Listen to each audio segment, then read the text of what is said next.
बोलो सियावर रामचंद्र की, बोलो भक्त भगवान की। देखो भक्तों, संसार में 84 लाख योनियां हैं और 84 लाख योनियों में ये बताया गया है कि जिसमें कि जानवर के तन मिलत है, चिड़ै के तन मिलत है, और पानी में जत्ते जीव रहा थे उनके तन मिलत है, और बंदर के तन मिलत है।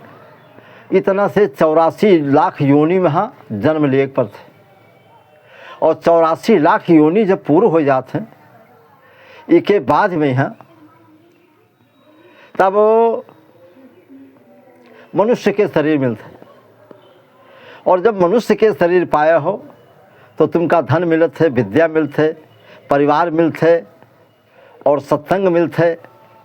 और ये सब चीज़न से तुम अलग हो जाए। जैसे कुछ सत्संग के कहूँ पूजा होते है, पाठ होते, कोनो चीज़ कुछ चल रहा है, कहूँ कुछ देखे वाला है, कुछ सुने वाला है, कहूँ जाए वाला है, रिश्तेदारी है, सब कहूँ है। लेकिन जानवर की रिश्तेदारी कहाँ है बताओ? वो कहाँ चले जाए? चिड़ैन की रिश्तेदारी कहाँ है, कहाँ चले जाए? एक भागवत कीन चाहे, कथा कीन चाहे तो वो का करें?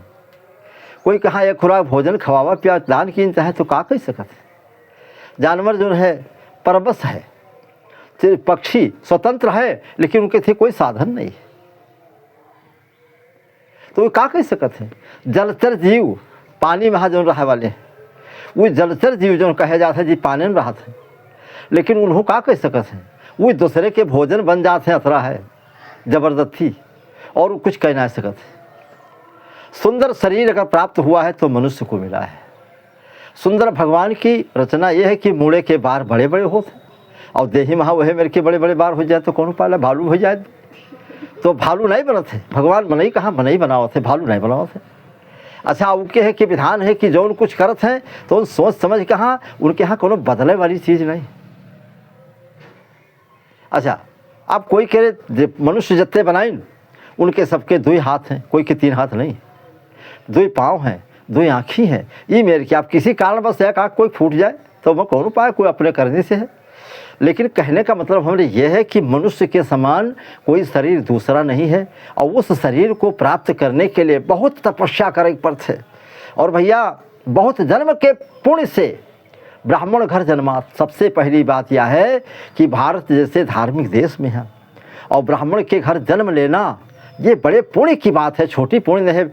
बहुत जन्म के, बहुत जन्मांतर के पुण्य से ब्राह्मण के घर में जन्म होते, और बहुत जन्म के पाप से निर्वंशी हो जाते। बहुत जन्मांतर के जो है पाप लागत है, तो वही पाप से मनुष्य के शरीर तो पाइन, लेकिन निर्वंशी होगी, संतानें नहीं है, कोई है नहीं उनके आगे पीछे। और दूसरी बात है, अतने में विचार करो कि तुमका नेक नेक आँखी दीन, मुँह दीन, जबान दीन है कि भगवान के भजन करो, आँखें दीन है कि भगवान के मंदिर पर जाओ, भगवान के मंदिर पर पाँव पकड़ो, भगवान के दर्शन करो, कान दीन है कि संतों की वाणी को सुनो, किताब नीक नीक पढ़ो, विद्या सुनो सीखो। लेकिन ये सब कहाँ से आवत है? सत्संग से आवत है, अच्छे परिवार से आवत है, अच्छे लोगों के बीच में बैठने से आता है। इस तरह से तो ये सब कहाँ से प्राप्त हुई? तो समझा तो बात कहाँ? अब ऐसे समय कहाँ, मान लीन भगवान तुम्हारे पर बड़ी कृपा की नहीं, जैसे कोई कहाँ बुढ़ापा मिलते, कोई कहाँ बुढ़ापा मिलते नहीं। कोई जन्म पैदा हुआ पेटे में आवा और इसके बाद हो मरीगा, तो मनुष्य के शरीर पाइस, लेकिन का फायदा वहाँ? कुछ थोड़े दिन जिंदा रहा तक मरीगा। और पढ़ाई के कौन नंबर नया पढ़ पेबे नहीं किसु, विद्या प्राप्त नहीं कर पैसु। और जब कुछ पढ़ा नहीं है तो मूर्खाणाम प्रकोपाय लिखा है कि मूर्ख कहाँ उपदेशो ही मूर्खाणाम प्रकोपाय न शांते। और मूर्ख आदमी कहाँ कोनो नीक बात जो बतावे लागो तो वो गुस्सा के अलावा किसी कुछ नहीं। अगर नीक बात बताई हो तो गुस्सा हुई, और बढ़िया बात तो तुम्हारा सुनी ना। इस प्रकार से संसार में विद्या ही एक ऐसी चीज़ है जिसके माध्यम से आदमी यूँ जान पावत है कि नीक का है, बेकार का है, अच्छा का है, बुरा का है। संतों के बीच में बैठ करके उसकी सत्संगति में पता चलता है कि हमको क्या करना चाहिए और क्या नहीं करना चाहिए, और क्या करने से हमारा नुकसान हो जाएगा, कौन कौन से का फ़ायदा हुई।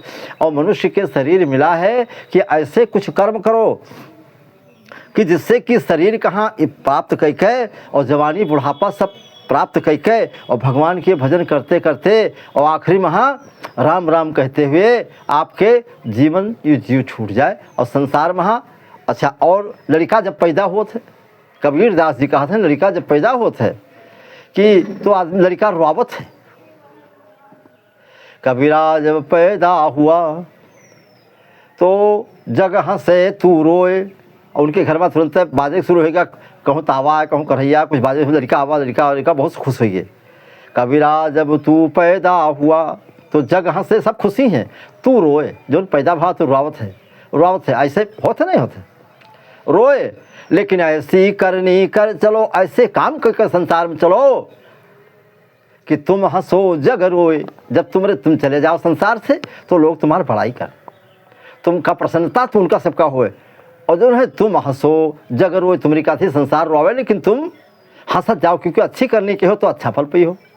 तो कहा मतलब कि दान के हो फल के दान के से दान फल प्राप्त होते है। जिका लड़का बच्चा भगवान दीन तक एको लड़का न रहेगा वो का करो, तीर्थ जाओ, सेवा करो, ये सब काम करते फिरते चलते रहो। लेकिन एक बात के ध्यान रखो कि सबसे पहले विद्या हो बहुत ज़रूरी है। चाहे जितने बढ़िया तुम कपड़ा पहरे हुई हो और सभा वहाँ पहुँच जाए, तुमका कुछ आवत जात नहीं, कोई तुम्हारा सम्मान न करी। और अगर तुम्हें थी सम्मान वाली चीज़ है तो तुम खाली अगर फटा पुरान पहरे हुई हो तो ये सफ़ा हो, फटा पुरान पहले हो और लोग जहाँ तुम बोले शुरू करी हो तहाँ तुम्हारा सम्मान हो, आगे बुलाए कहाँ कुर्सी पर बैठाए जी हो, मंच पर बैठाए जी। ये क्या है, किसका प्रभाव है? ये विद्या का प्रभाव है। अब भैया मनुष्य में हाँ जो है पशु में हाँ अंतर भी होता है।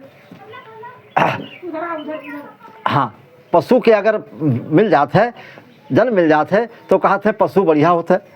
और पशु जब बढ़िया होते हो ऐसा सोच के हाँ फिर वो करे पड़ जाते है कि जैसे कौनो दिन तुम यूनाइट अतना बताए नहीं है, संत लोग बताए नहीं कि ऐसा काम करो कि जिससे तुम्हारो कल्याण हो, दूसरों के कल्याण हो।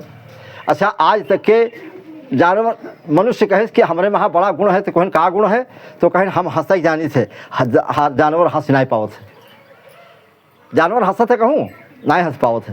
अब कबहू अखबार में नहीं निकला कि हमार छगड़ी और हमार बैल हमार गैया आज रात भर हंसा की, अखबार में कबहू निकला नहीं, और हंसत नहीं है तो का। लेकिन वो तब ब्रह्मा जी बताए कि भैया ठीक तुम तो हो, तुमका हंसे का आवत है, लेकिन संसार में हाँ यूँ काम करो कि तुम दूसरे कहाँ देख कहाँ खुश हो, प्रसन्न हो, हंसो, लेकिन तुम्हारे रहते रहते तुम्हारे मरने पर यहाँ कोई द्वासर तुमका न हंसे। ऐसा काम न करो कि तुम हंसे जाओ, हंसी होते हंसी नैनिक होते। तो इसलिए विद्या अगर दोबारा तुमका जन्म प्राप्त करे है, जो लोग बतावत है कि अब 84 लाख योनि के बाद मनुष्य का शरीर मिलता है, लेकिन हम अपने विचार से, जहाँ तक मेरी सलाह है, मेरे विचार हैं, अपने विचार से मैं बता रहा हूँ कि अगर यूँ है कि अगर तुम कोई कहाँ दुख दिया था तो तुमका दुख मिली, और तुमका अगर कोई कहाँ तुम दान कर खवाओ पियाओ थे तुमका भोजन मिली, तो कहाँ सवारी पर बैठाओ थे तो तुमका मिली, वस्त्र दिए थे तो वस्त्र मिली।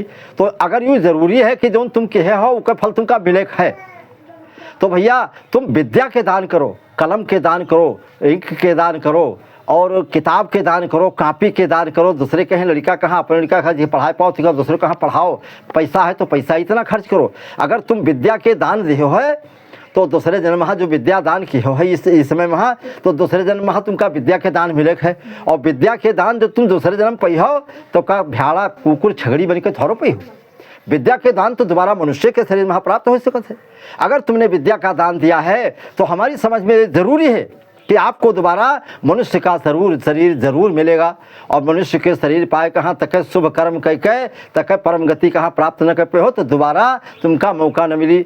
हे भक्तों, हे प्रेमियों, अगर वीडियो देखत हो, सुनत हो, समझत हो, अपने जीवन में उतारो और इसका प्रयोग कर शुरू करो तो तुम्हारा भी कल्याण होगा। प्रेम से बोलो संत गुरु भगवान की, ओम सीता माता की, श्री राम अयोध्या धाम की।